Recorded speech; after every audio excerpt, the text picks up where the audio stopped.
Hello बच्चों, welcome to social science with Rinki. कैसे हैं आप? उम्मीद करती हूँ आप सभी अच्छे होंगे। आज जो हम इस वीडियो में देखने जा रहे हैं वो क्या है, आज से हम एक नई सब्जेक्ट और नया जो टॉपिक है वो देखने जा रहे हैं। नया सब्जेक्ट इट मीन्स हम ज्योग्राफी का पहला चैप्टर भारत आकार और स्थिति, और ये हमारे किसका है, 9th क्लास का। ठीक है, तो 9th क्लास की ज्योग्राफी का पहला चैप्टर भारत आकार और स्थिति, इसके बारे में हम पढ़ेंगे। देखो, ये चैप्टर जो है बहुत ही इम्पोर्टेंट है। अब तक जो हमने क्या है, जो शुरुआत से जो हमने ज्योग्राफी पढ़ी थी वो नॉर्मल जो थी, मतलब 6 to 8 तक की हमने क्या है पढ़ लेते हैं कि हाँ बस टीचर ने पढ़ा दिया, क्वेश्चन आंसर दिए और बस याद कर लिया और हो गया और काम खत्म। मतलब वो एक तरह से कहते हैं ना, जो अंडरस्टैंडिंग डेवलप नहीं कर पाते हम। हालांकि मतलब कुछ बच्चे तो जो फोकसली उस चीज़ को देखते हैं तो कर लेते, लेकिन फिर भी क्या है, हम ये सोच के चलते हैं कि बच्चे की उस तरह से अंडरस्टैंडिंग डेवलप नहीं हो पाती है। तो क्या है कि ये जो वाला चैप्टर है आपका 9th क्लास की ज्योग्राफी का पहला चैप्टर भारत आकार और स्थिति, इसमें हम एक बेसिक चीज़ें देखेंगे, ऐसी चीज़ें जिनके बारे में आपको पता होना चाहिए। सिर्फ इसलिए नहीं कि सिर्फ पास होना है तो आपको सिर्फ इसलिए ये वाला टॉपिक पढ़ना है कि नहीं मैडम हमें तो मार्क्स स्कोर करना है इसलिए ये चैप्टर पढ़ना है। देखो, कोई भी चीज़ है, मैंने जब भी कोई भी मैं मतलब आप मेरा कोई भी वीडियो देख लेना, मैं सीधा यही कहूँगी कि एनसीईआरटी जो होती है ना आपका बहुत कुछ मतलब इनके अंदर है। बस एक बार आप पढ़ना शुरू करो तो बहुत सारा जो नॉलेज है आपको यहाँ से मिल जाएगा। ठीक है, दूसरा, आप जब भी कोई चीज़ पढ़ो तो उसको क्या है, फोकसली पढ़ो, मतलब सिर्फ ध्यान आपका वही होना चाहिए। तो आपको क्या है, रटने की जरूरत नहीं पड़ेगी, आपके कॉन्सेप्ट्स क्लियर होते चले जाएंगे। ठीक है, दूसरा, जब हम ज्योग्राफी की बात करें, चाहे हिस्ट्री की बात करें, चाहे पॉलिटी की बात करें, मैंने क्या कहा, उनको आप अपनी रियल लाइफ से रिलेट करो। कोई भी सब्जेक्ट है आप उसको क्या है, अपने रियल लाइफ से रिलेट करो और आपको रटने की जरूरत ही नहीं पड़ेगी। और खास करके ज्योग्राफी तो हमसे जुड़ी हुई है। पूरे जब हम बात करेंगे मतलब हमारी लाइफ का एक पार्ट है, हिस्सा है, मतलब एक तरह से ज्योग्राफी, क्योंकि बिना इसके तो है ही नहीं है। ज्योग्राफिकल अगर चीज़ें नहीं होंगी तो ऑब्वियस सी बात है हम भी नहीं होंगे। ज्योग्राफी में तो सब कुछ आता है।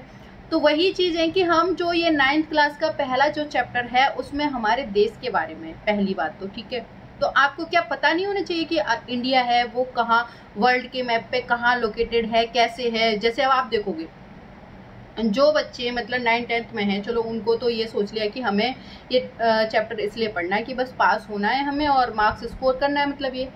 लेकिन जैसे जो लोग कॉम्पिटिटिव की जो कंपटीशन की तैयारी कर रहे हैं, जो कॉम्पिटिटिव बच्चे हैं, तो वो क्या करते हैं कि मतलब जो साइंस बैकग्राउंड से होते हैं वो क्या करते हैं, उनको बहुत ये ज्योग्राफी देखोगे बहुत बोरिंग लगेगी। क्यों? क्योंकि उनका ये सब्जेक्ट रहा ही नहीं उतने इंटरेस्ट के साथ, इसने देखा ही नहीं, पढ़ा ही नहीं, तो बहुत बोरिंग लगती है। लेकिन जब हमारे बेसिक्स क्लियर नहीं होते, ऑब्वियस सी बात है बोरिंग ही लगेगी। और लेकिन पढ़नी भी है, मजबूरी भी है, क्योंकि हमें जो तैयारी करनी है, हमें जीके अच्छी करनी है या और भी जो भी कुछ है, मतलब तो पढ़नी भी पड़ेगी। तो हम क्या है कि मतलब इस चीज़ को एक इंटरेस्ट के साथ भी अगर हम पढ़ेंगे तो समझेंगे तो ऑब्वियस सी बात है हम इसको समझ पाएंगे।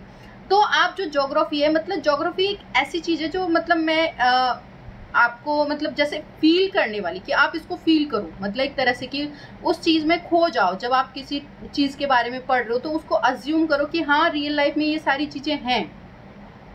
उस तरह से जब आप ज्योग्राफी पढ़ोगे तो बहुत ही इंटरेस्टिंग लगेगी। तो इसीलिए ये वाला जो चैप्टर है आपका भारत आकार और स्थिति, ये बहुत ही अच्छा चैप्टर है आपका, और इससे आपकी बेस जो आपके कहते हैं ना, बेस बहुत स्ट्रांग होने वाला है। और जब आप जैसे इंडिया के बारे में पढ़ते हो ना, तो और भी अच्छा बहुत कुछ आपको जानने को मिलेगा कि जो वर्ल्ड के मैप में इंडिया कहाँ पर स्थित है, उसका जो साइज है वो कैसा है, मतलब जो हम देखते हैं कि कितने एरिया कवर कर रहा है, वो कैसे फैला हुआ है, उसकी लोकेशन कहाँ पर है, ये सारी चीज़ें हम इस चैप्टर में पढ़ने वाले हैं। तो ये वाला जो वीडियो होगा वो एक इंट्रोडक्टरी पार्ट होगा, जिसमें हम चैप्टर के सिर्फ इंट्रोडक्शन की बात करेंगे। उसके बाद आपका जो एक वीडियो आएगा उसमें हम बेसिक बातें करेंगे कि बेसिक चीज़ें, क्योंकि मैं कहूँगी कि इस चैप्टर को जैसे मैंने लाइन टू लाइन एनसीईआरटी पढ़ाती हूँ, हाँ मैं रीडिंग कर दूंगी, समझा दूंगी, लेकिन मेरा जो मानना है वो है कि इस अगर चैप्टर में आपके बेसिक जो कॉन्सेप्ट क्लियर नहीं हुए तो मे बी वो मैं आपको समझा भी नहीं पाऊँ और आप मतलब उस चीज़ को समझ भी नहीं पाओगे उस तरीके से। तो एक वीडियो हम इस स्पेशली इस चैप्टर के लिए एक बेसिक का भी लेंगे, जिसमें मैं आपको सिर्फ बेसिक जो आपके कॉन्सेप्ट है वो क्लियर करूँगी मतलब, और उसके बाद हम क्या है इसकी रीडिंग करेंगे। ज़्यादा बड़ा चैप्टर नहीं है ये, लेकिन इसकी हर एक लाइन इम्पॉर्टेंट है। इस जो चैप्टर में मैं आपको अंडरलाइन करने के लिए ये कहूँगी कि पूरा चैप्टर ही अंडरलाइन कर लो, क्योंकि वो सारी चीज़ें हैं मतलब इम्पॉर्टेंट हैं वही है, क्योंकि ज़्यादा बड़ा है भी नहीं ये चैप्टर।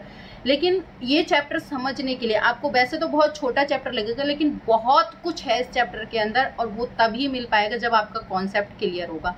देखो शुरुआत से हमें मतलब इतना डीपली चीज़ें अगर नहीं पढ़ाई जाती है तो नहीं आती, लास्ट तक आपको समझ में नहीं आता है। आपको लोकेशन आज के टाइम में जैसे मान लो मैं आपकी लोकेशन पूछूं तो क्या है, आप तो बस मोबाइल से शेयर करती है लाइव करंट लोकेशन जो भी है मतलब, तो वो हो गई शेयर। लेकिन वो होती कैसे है, वो जीपीएस जीपीएस पे वो लोकेशन कैसे आती है, कैसे हम उस चीज़ को देखते हैं, वो सारा कुछ वो एक्चुअल में हमारे जो लैटिट्यूड और लॉन्गिट्यूड उनके ऊपर डिपेंड करती है। अब ये लैटिट्यूड और लॉन्गिट्यूड होते क्या हैं, इन सब के बारे में हम पढ़ेंगे इस चैप्टर में।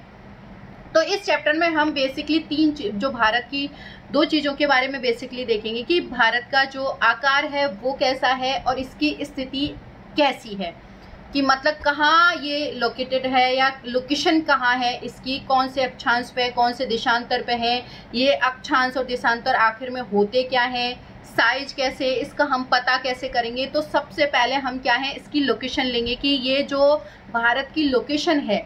अब देखो भारत एक मतलब एक देश है, कंट्री है, तो मतलब वो वर्ल्ड के कॉन्टेक्स्ट में भी तो देखेंगे ना कि वो एक सिर्फ एक भारत, एक और भी तो बहुत सारे कंट्री हैं। तो उस वर्ल्ड के कॉन्टेक्स्ट में भारत कहाँ एडजस्ट करता है, कि भारत किस जगह है, उसकी लोकेशन क्या है, कौन से गोलार्ध में स्थित है, कौन से जो उसके अक्षांश हैं, कौन से देशांतर हैं, ये सारा कुछ हम इस चैप्टर में पढ़ने वाले हैं। दूसरा, इस चैप्टर में जब हम इसकी सबसे पहले लोकेशन पढ़ लेंगे, फिर इसके आकार की, ये मतलब कितने एरिया को कवर कर रहा है, इसके जो पड़ोसी देश हैं वो कौन कौन से हैं, नेबर कंट्रीज कौन कौन से हैं, किस कंट्री से ये बड़ा है साइज में, किस कंट्री से छोटा है ये साइज में, इसके जो द्वीप हैं उनके बारे में पढ़ेंगे कि जो इसकी जलीय सीमा, थलीय सीमा, सारा कुछ उसमें कवर करेंगे, कहाँ तक कवर करता है, ये कितना चौड़ा है, कितना मतलब सकड़ा है, वो सारा कुछ कितने एरिया में फैला हुआ है किलोमीटर में, भारत जो है और विश्व के कॉन्टेक्स्ट में कहाँ एडजस्ट करता है, मतलब किस जगह है इसकी लोकेशन, ये सारा कुछ पढ़ेंगे। फिर इसमें हम इसके जो महासागर, सागर वगैरह उनके बारे में भी देखेंगे कि मतलब किस महासागर में स्थित है, मतलब एक तरह से इसकी लोकेशन वो इसको कैसे इफेक्ट करती है, वो सारा कुछ पढ़ेंगे। तो कुछ हम इसमें टाइमलाइन के बारे में भी पढ़ेंगे कि टाइम कैसे डिसाइड होता है, ये सारी चीज़ें, और ये सारा कुछ पढ़ेंगे। फिर हम लास्ट में जो पढ़ेंगे वो इसके पड़ोसी देश पढ़ेंगे कि जो पड़ोसी देश हैं उनसे इंडिया के रिलेशन कैसे हैं, मतलब कौन कौन से पड़ोसी देश हैं, कितने इसके स्टेट हैं, कितने जो इसके आप देखेंगे कि आपके यूनियन टेरिटरी हैं, मतलब कितने राज्य और जो केंद्र शासित प्रदेश हैं, ये सारा कुछ इसमें हम कवर करेंगे। दूसरा, ये मेन इम्पॉर्टेंट है कि जो भारत की अवस्थिति है वो किस जगह पे है, उससे क्या मतलब जो भारत की क्लाइमेट कैसी रहती है, कैसे इफेक्ट करती है, ऐसे तो हम देखेंगे आगे। फिर क्योंकि ये जो चैप्टर है वो आपकी 9th क्लास की पूरी ज्योग्राफी का क्या है, एक बेस है। तो यहाँ से जब आपके जो कॉन्सेप्ट हैं वो क्लियर होंगे तभी आप क्या है आगे पढ़ पाओगे, बाकी चीज़ें पढ़ पाओगे, क्योंकि बाकी के सारे चैप्टर हैं आपके इसी पे डिपेंड रहेंगे। रीज़न क्या है, क्योंकि जब हम भारत की, हमें आकार ही नहीं पता, उसकी स्थिति नहीं पता कि वो उसकी लोकेशन किस जगह पे है, तो बाकी चीज़ें जब हम उनके फॉरेस्ट के बारे में पढ़ेंगे या फिर जो और भी बाकी चीज़ें कि उसकी क्लाइमेट कैसी रहती है, जलवायु के बारे में पढ़ेंगे या कुछ, तो कैसे समझेंगे जब हमें लोकेशन ही नहीं पता, क्योंकि उस एरिया की लोकेशन कैसी है, किस पे डिपेंड करती है लोकेशन, मतलब लोकेशन को क्लाइमेट को लिए कौन कौन सी चीज़ें उनको क्लाइमेट को इफेक्ट करती हैं, ये सारा कुछ हम कैसे पढ़ेंगे, वो लोकेशन के ऊपर ही तो है। तो हम इसमें ये सारा कुछ कवर करने वाले हैं। और देखो, आपको इंडिया को समझना है, जानना है, उसके लिए आपके बेसिक्स क्लियर होना बहुत ज़रूरी है। हालांकि आप रट लेते हो कि इतने अक्षांश से इतने अक्षांश तक, आज तक आपको वो चीज़ें क्लियर नहीं हो पाती हैं कि वो एक्चुअल में अक्षांश है क्या, देशांतर है क्या, ये सारा कुछ कॉन्सेप्ट क्लियर नहीं हो पाता है। और बचपन से ये सारी चीज़ें देखो हमको कई बार रटा दिया जाता है, समझाया नहीं जाता, तो ऑल टाइम हमें वो रटने जैसा है। लेकिन अगर आप उस चीज़ को, उस कॉन्सेप्ट को समझ लो, तो आपके जब बेसिक्स अगर क्लियर हो जाएंगे तो आपको ऑटोमेटिक वो चीज़ें रटने की ज़रूरत नहीं पड़ेगी। देखो, जब शुरुआत में मैंने मतलब 6th क्लास का देखा था, मतलब मैंने खुद ने पढ़ा था, तो मुझे बिल्कुल समझ में नहीं आता था कि अक्षांश क्या है, देशांतर क्या है। सीरियसली कहूँ कि इस टॉपिक को जो समझने में है ना, मतलब मुझे बहुत टाइम लगा था और ये मुझे बहुत ही बेकार लगता था। ज्योग्राफी का सबसे बेकार टॉपिक लगता था, लेकिन बेस सब कुछ इसी के ऊपर था, तो क्या करती थी, बस रट लेती थी। लेकिन आज मेरा जो कॉन्सेप्ट जब से क्लियर हुआ है ना, ये मुझे बहुत इंटरेस्टिंग लगता है कि हाँ अच्छा, इस तरह से मतलब जो लोकेशन है इंडिया की, अच्छा इसलिए यहाँ की क्लाइमेट ऐसी है, जलवायु ऐसी है, अच्छा ये सारी चीज़ें हैं। तो आप भी जब समझोगे और जैसे मैं कहती जाऊँ, आप बस उसको इस वीडियो में देखते जाना। आज आपके जो कॉन्सेप्ट क्लियर होंगे ना, आप लाइफ टाइम तक नहीं भूलोगे।